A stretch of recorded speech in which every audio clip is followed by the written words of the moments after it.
आयुष शर्मा जी, जयपुर से।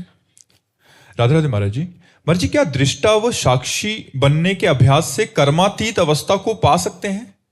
जी, क्योंकि कर्म त्रिगुण की प्रेरणा से शरीर से होते हैं, स्थूल शरीर, सूक्ष्म शरीर और कारण शरीर से। किसका प्रश्न है?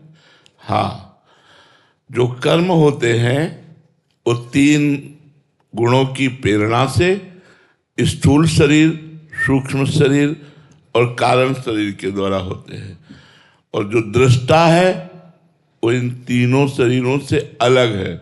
जैसे मैं दृष्टा हूं, आप कर्ता हो, तो आपको फल भोगना पड़ेगा कि मुझे भोगना पड़ेगा? आपको भोगना पड़ेगा ना, क्योंकि कर्ता आप है, मैं तो दृष्टा हूं ना। तो दृष्टा निरपेक्ष है, दृष्टा असंग है, तभी वो दृष्टा होगा। वो दृष्टा मैं हूं और कर्ता प्रकृति है।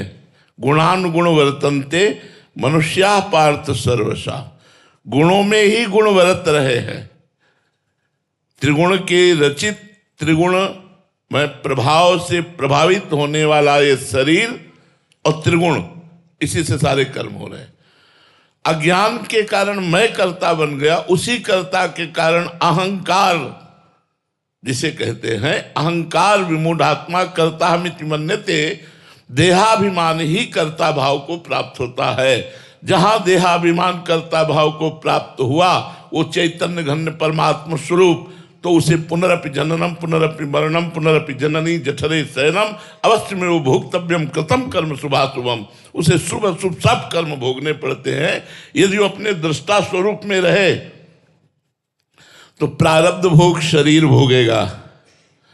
कर्ता न होने के कारण क्रियमाण निष्फल हो जाएगा और ब्रह्म साक्षात्कार के बाद उसके सम्यक रूप से संचित कर्म भस्म हो जाएंगे, तभी वो मोक्ष को प्राप्त हो जाता है।